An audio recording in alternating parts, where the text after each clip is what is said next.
Uno. Bueno, muy buenas tardes, jóvenes de tercer año, Grupo C. Buenas tardes. Buenas tardes, profe. Vamos a platicar lo relativo a la ley del impuesto al valor agregado.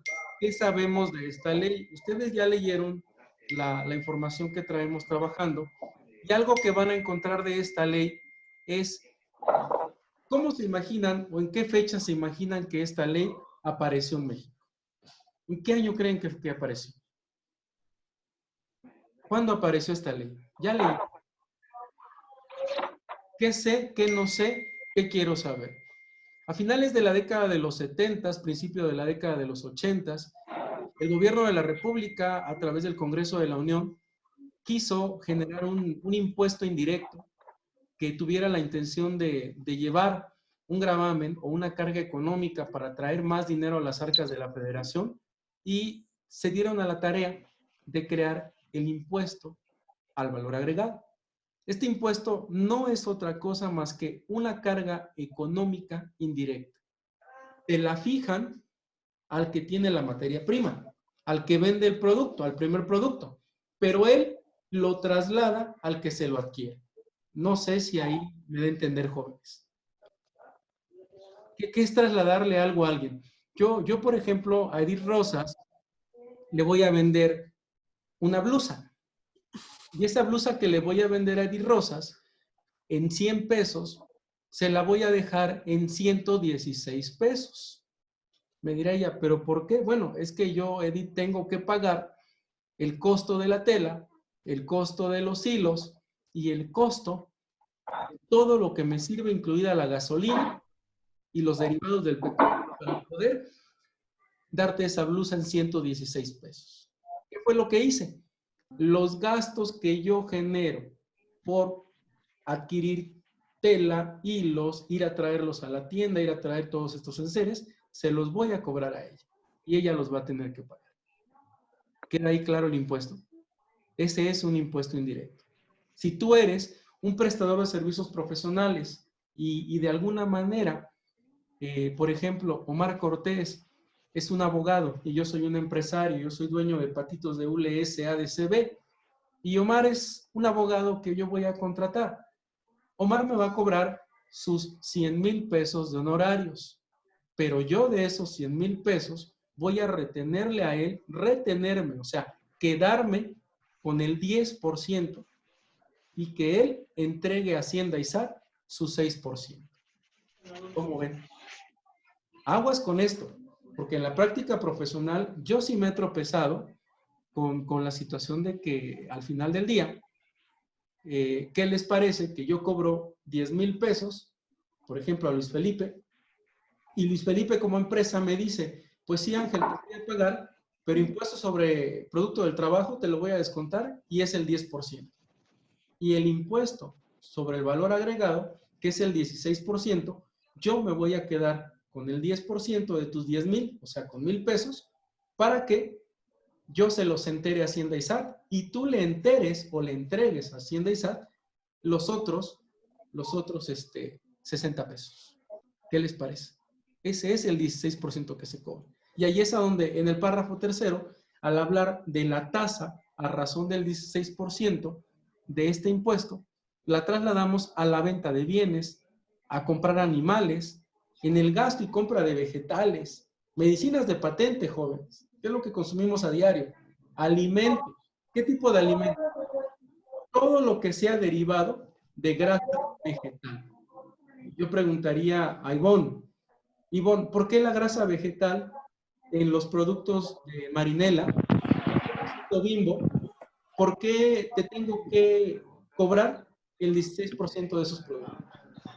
¿Por qué? Por el envío. ¿Qué Bueno, tiene la grasa vegetal? la grasa vegetal. ¿Qué provoca la grasa vegetal? No, ni idea. Triglicéridos, hipertensión, diabetes. El Estado lo que está diciendo es para detener este tipo de consumos, el Estado lo que tiene que hacer es gravar esa situación. O sea, Profe, perdón que le interrumpa, pero dicen que le están mandando para entrar. dice que me está mandando participantes. Ay, no la tengo. Samantha, creo, le estaba mandando para entrar. Entran directo, hijo. Entran ¿Anda directo. en directo ya? ¿Allá? Todo directo. Ah, bueno. Entra Ah, directo. bueno, profe. Entonces, lo que se pretende es que el consumo de la grasa vegetal sea menor. Por ejemplo, medicinas de patente. ¿Por qué creen que una medicina en patente llega a tener un grado? ¿Por qué creen? ¿Por qué le voy a cobrar a Brian Anduaga el 16% de un antibiótico? O porque si compras un periódico o una revista, te voy a trasladar ese 16%. Porque el dentista, ¿alguien tiene audio por ahí, música? Pedirles que le bajen. ¿Alguien tiene música? Brian. Sí, Gracias. Brian. Bien, lo que tenemos que hacer nosotros es identificar qué productos son los que están generando la cobranza de este porcentaje. Vamos a ver un video de 3 minutos. Ponemos atención y sobre él comentamos todo. Se trata de que hagamos retroalimentación y que salgamos con la idea clara de este tema. ¿Les parece? Sí, profe. Vamos a ver qué dice Capacítate para el Empleo de la Fundación Carlos Slim. El título, ¿qué es el IVA? Pongamos atención. Impuesto al valor agregado, IVA. El impuesto al valor agregado es un impuesto indirecto que se aplica sobre el consumo de bienes y servicios. Esto significa que, en lugar de que el consumidor lo pague de manera directa en la agencia tributaria de su localidad, serán las empresas las que, a lo largo de la cadena productiva, lo irán recaudando para después entregárselo a Hacienda. Por ejemplo, una costurera compra a sus proveedores tela. Ir recaudando. ¿Qué implica recaudo? Leo, ¿qué es recaudo? De manera general, ¿qué es recaudo? Leo. ¿Dónde? Leo, tengo a Leo y a Leonardo Martínez. Leo, ¿qué es Sí, permítame, es que... Ok, dejo a Leo. Voy con Luis Felipe. ¿Qué es recaudar? Recaudar, digamos, bueno, yo creo que hay dos tipos, recaudar fondos o recaudar cualquier tipo de impuestos. Recaudar. ¿Qué es recaudar? Vamos a hacer un ejemplo claro. Mi mamá va a la recaudería a hacer su recaudo. ¿Qué es recaudar? Recaudar cualquier tipo de ¿Qué es víveres. recaudar es... ¿Qué es recaudar? ¿Qué estoy haciendo? ¿Recoger? Recoger, reunir, juntar. Anda. Entonces, es lo primero que tenemos que ver en el video. Se habla de recaudar. Un tercero te va a quitar el 16% de determinado producto porque está grabado con IVA. Y él se lo va a reportar a la Secretaría de Hacienda y Crédito Público. Veamos. Agujas, hilo, botones y demás complementos que utilizará para elaborar vestidos. Por cada uno de estos objetos pagará un porcentaje de IVA. Además de estos artículos, también deberá pagar servicios como luz para el local y el mantenimiento de su máquina para coser. Al facturar estos servicios también estará pagando IVA. A la suma del IVA pagado por la costurera al adquirir bienes y servicios se le conoce como IVA acreditable o crédito fiscal. Si la costurera comprara una máquina para coser a crédito, el IVA que tendrá que pagar con esta transacción deberá agruparse en la cuenta IVA por acreditar o débito fiscal. Por cada vestido que venda, la costurera deberá cobrar a sus clientes un porcentaje de IVA. La suma del IVA obtenido en la venta de todos sus vestidos se llama IVA trasladado. Si la costurera vendiera uno de sus vestidos a crédito, el IVA que aún no ha cobrado a su cliente deberá agruparse en la cuenta IVA por trasladar. Periódicamente, la costurera deberá liquidar con Hacienda la diferencia entre el IVA que ha pagado en sus compras y el IVA que ha cobrado en sus ventas. Si el IVA acreditable es mayor que el trasladado, la costurera obtendrá IVA a favor, el cual es un activo circulante, pues es un derecho que puede cobrar a Hacienda o utilizar en el siguiente ejercicio contable. ¿Cómo podemos hacer este ejercicio? IVA acreditable, IVA acreditado. Resulta ser que para poder deducir este impuesto, tú necesitas hacer compras de bienes que te permitan hacer eso, hacer restas, que tú le restes su poder de quitarte el dinero a Hacienda Hacienda te debe de quitar de 100 pesos en un periódico, por ejemplo, 16 pesos. Es su 16%.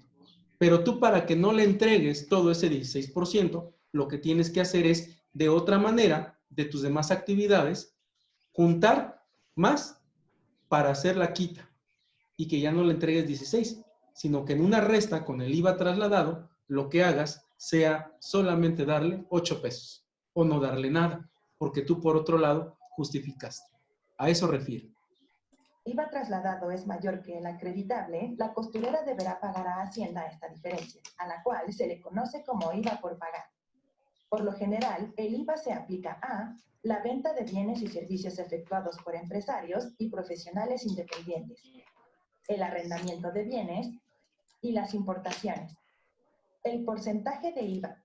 En el arrendamiento de bienes en 2020, tengamos cuidado, porque ya se nos pide a los arrendatarios y a los abogados patronos que cuando promovamos un juicio por desocupación, por pago de pensiones rentísticas, incluso por falta de algún pago o de algún cumplimiento de un contrato, ya se nos está pidiendo, número 1, contrato de arrendamiento escrito. Número 2, recibos fiscales entregados o los contrarrecibos entregados al arrendatario. Número 3, mi hoja que contenga mis datos fiscales. Número 4, INE mío, mi INE. Y número 5, un comprobante domiciliario. Si no agrego esto en el juicio, no me radican la demanda. Y debe de sumarse el RFC de mi abogado, el domicilio fiscal de mi abogado y el INE de mi abogado. Lo mismo le piden al arrendatario. ¿Por qué? Es bien fácil, jóvenes. Ahora los juzgados civiles están reportando a Hacienda y SAT, es que Aris arrendó tal inmueble y de ese inmueble hizo esto y ganó tanto por ciento de esto y no te lo reportó. Y Hacienda y SAT ya le va a decir a Aris, a ver Aris, me debes de estas rentas el 16%. Págame. Eso es lo que debemos entender en esta reforma 2020. La que se aplicará en cada caso dependerá de la legislación tributaria vigente de cada país. Pero en términos generales, de acuerdo con su porcentaje, podemos encontrar los siguientes grupos. General, el cual se aplica a la mayoría de los productos. Reducido, aplicado a las actividades que el país desea impulsar. Y exento, que conjuga los rubros a los cuales no se carga este impuesto, como educación, cultura, alimentos y medicinas. Aunque la norma marca que el grupo de abajo debe de generarlo, hay una reforma fiscal que dice que todavía no. Y hay un proyecto en este momento del Congreso que está indicando que alimentos, que escuela, que educación, perdón, y que medicina de patente también se deban de gravar. Estamos a días o estuvimos a días por el tema de la pandemia de que también se grabaran estas cargas. Y eso implicaría bastante porque la salud en materia de medicamentos es un tema muy importante para todos. Cual más compra paracetamol, ibuprofeno, loperamida, loratadina. Y esos medicamentos ya estarían grabados.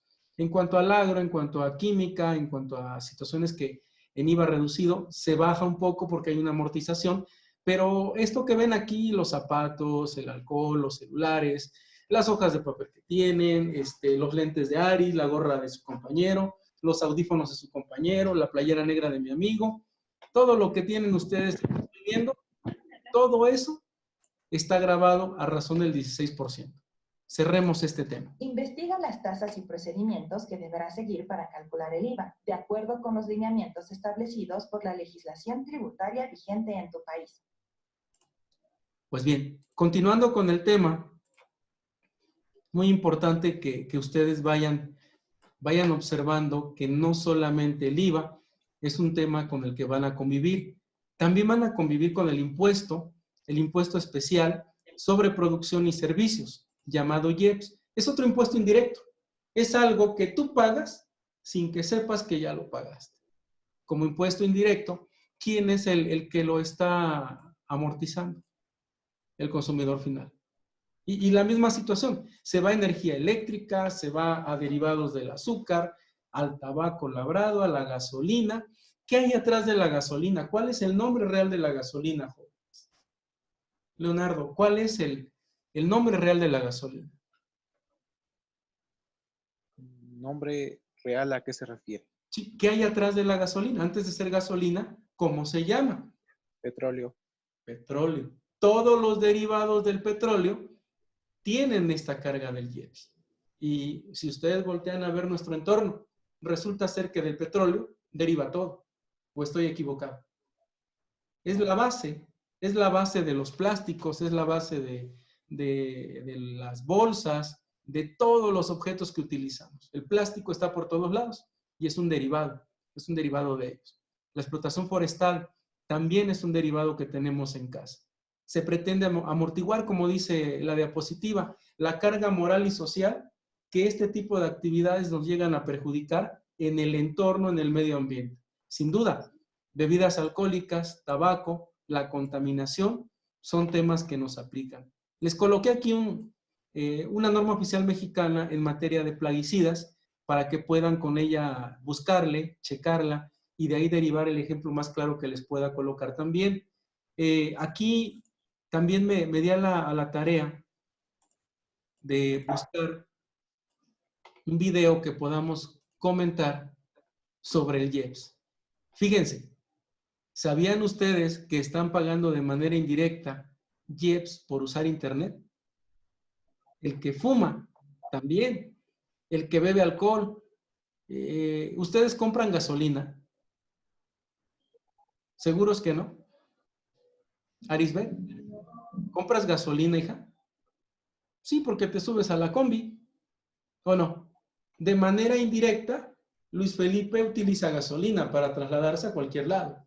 De manera indirecta, un derivado del petróleo está presente en nuestras casas. Veamos las diapositivas, por favor. Vamos a ver, por ejemplo, quiénes pagan el IEPS. El IEPS lo pagan cuando usamos Internet. Lo pagan las personas que fuman, es decir, los que compran cigarrillos o otro tipo de tabaco puro, etc. Lo pagamos cuando compramos alguna bebida alcohólica, quienes compramos gasolina, quienes compramos algún refresco o quienes compramos algún pan dulce. Es decir, que prácticamente todos en algún momento dado estamos pagando el impuesto especial a productos y servicios. Pero además el IEPS, lo interesante del IEPS es que no paga una sola cuota, o sea, no está ligado a un porcentaje fijo, tiene variables. Por ejemplo, en México no es lo mismo beber una cerveza por la cual se está pagando el 26.5% del IEPS que un whisky por el cual se está pagando, por ejemplo, más del 50% del precio de ese whisky es de impuestos. Entonces, aquí en este cuadro van a poder ver que, por ejemplo, las bebidas alcohólicas el pago de impuesto es dependiendo de la graduación alcohólica. En el primer caso, como verán, las bebidas que tienen entre 1 y 14 grados de alcohol están obligados a pagar una tasa del 26.5%, de 14 a 20, 30%, y las bebidas que tienen más del 20% de graduación alcohólica están obligadas a pagar 53% en impuestos. Y este es el famoso IEPS que se paga por las bebidas alcohólicas. Lo mismo sucede con los combustibles. En el caso de la gasolina, está pagando, bueno, aquí está por en centavos por litro. La Magna son 36 centavos por litro. La Premium 43.2 centavos por litro. Y el diésel 29.88 centavos por litro. Y ya tenemos algunos otros rubros, por ejemplo, las botanas o los dulces, que aquí entra, por ejemplo, lo que les decía de los panes, que están obligados a pagar el 8%, el tabaco 160%, las apuestas, por ejemplo, están obligadas a pagar el 30% en impuestos, las bebidas azucaradas, un peso por litro, y aquí entran también otros tipos de bebidas como los polvos para preparar bebidas energizantes. Por ejemplo, estas que son los atletas, ahora que vengan los Juegos Olímpicos, pues van a ver ahí todas las marcas famosas que están hidratando a los atletas. Bueno, estas en México están pagando un peso por litro también. ¿Qué ha ocurrido con las bebidas energéticas, con la Coca-Cola, la Pepsi-Cola, etcétera? fíjense que ellos han consumido ese impuesto. Yo prefiero como empresa, y lo digo así, de ese impuesto, si tú me vas a cobrar 2 pesos por él, prefiero pagarlo, pero reducir la presentación de mi producto para seguir entregándolo y elevar la calidad de mi producto o la cantidad de insumos que tiene en una coquita, por ejemplo. ¿Han probado, han sentido el sabor de la Coca Mini con relación a la Coca Grande? ¿Han sentido la diferencia? La carga del saborizante es mayor. Y el precio-costo, si ustedes hacen mediciones en volumen, resulta ser que te venden algo pequeño que tiene un precio mayor y que te va a hacer comprar más. Despierta en tu organismo un sentido de necesidad de ese producto. Así es como le han entrado las empresas a este tipo de situaciones. Ahora, abordar el impuesto sobre automóviles nuevos. Este es un impuesto relativamente nuevo, surge en 2005, porque se detecta también que hay muchos automóviles extranjeros de marca renombrada, que están ingresando al país sin pagar un impuesto fuerte. Y resulta ser que sobre de él se coloca en cada unidad el precio del 7% de impuesto directo, sea nuevo o importado el vehículo. La regla de oro te marca que el precio tope para no pagarlo es de 782,135.30 pesos. Incluso en la importación de vehículos se toma en cuenta de hoy, 2020, hacia atrás 10 años, a 2010, para pagar ese impuesto si el Lamborghini, si el Mazda o si algún vehículo caro llega a rebasar el monto de 782,000 pesos. Lo que toma Hacienda y SAT como base es el precio de venta, pero ¿qué creen? Incluido el accesorio. Es que Luis Felipe quiso que se le agregara un estéreo GPS con monturas de oro y con aditamentos especiales y con internet. Todos esos conceptos los tiene que cubrir y los tiene que tener, porque la intención es que en la importación se pague sea en la aduana o en el precio de venta el vehículo a ese monto. ¿Qué carro es el que no llega a tener este impuesto? Aquel que valga de 229,359.25 para abajo. Preparé también un video amplio que explica la situación que les estoy narrando. Me quedan unos minutos, 6 minutos para trabajar con ustedes. Veamos, esto es, son diapositivas, no hay voz. Vamos a ver de este tema qué podemos hacer.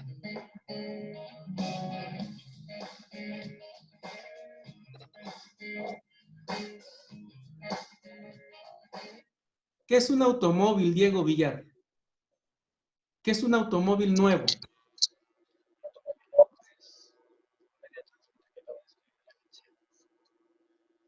No copié. Checa tu audio.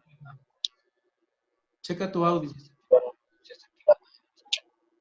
Bien. Retroalimento con Arisbet. Arisbet, ¿qué es un automóvil nuevo? Que esté recién salido de fábrica. O sea, es algo que no se ha usado, efectivamente. Bien. Continuamos con las diapositivas.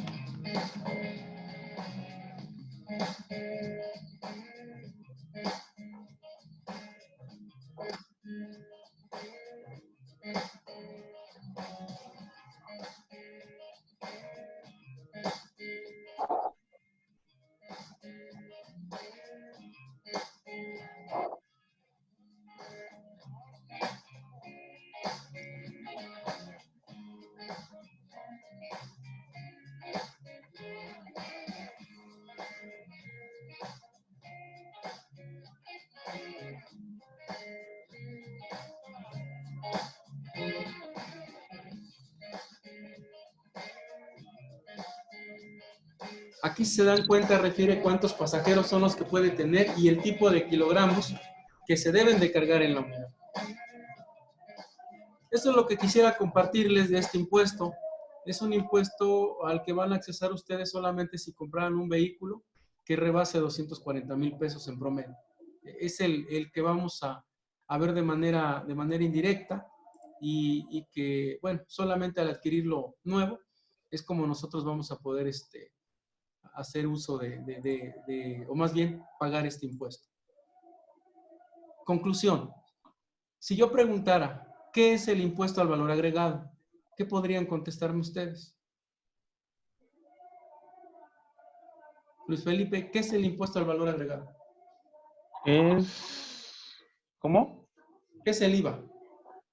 ¿Qué es el IVA? Es lo que se carga a un producto para poder generar poder generar un poco más de capacidad o de... Es un impuesto indirecto que le va a pagar el consumidor o que le va a retener el vendedor al consumidor, sea por bienes y servicios, sea por honorarios profesionales independientes o por determinados productos que están listados. ¿Qué es el IEPS? ¿Qué es el IEPS? ¿Quién quisiera contestar? Ivonne, ¿estás ahí? ¿Qué es el IEPS, Ivonne?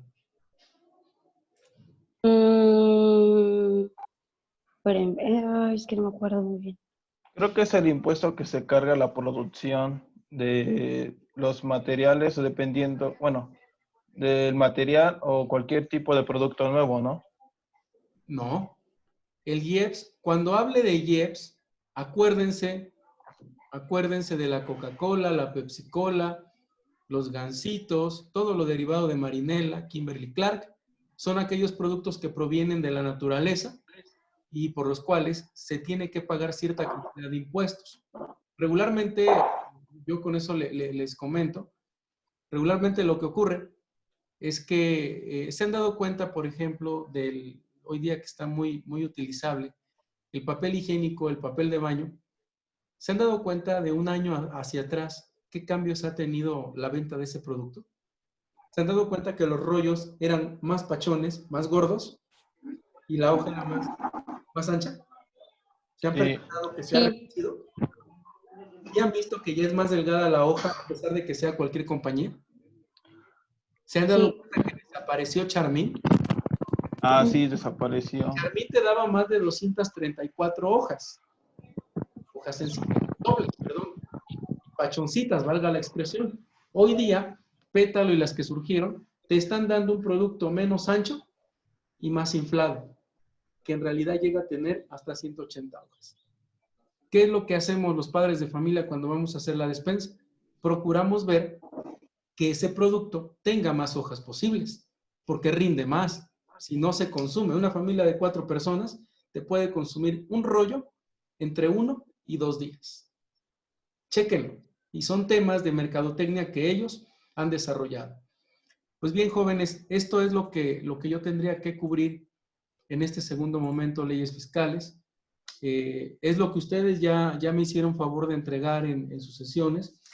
Me hacen falta, por ejemplo, Raimundo, que se reporte, Eloy David, Ulises, Michelle, Mariana Samantha.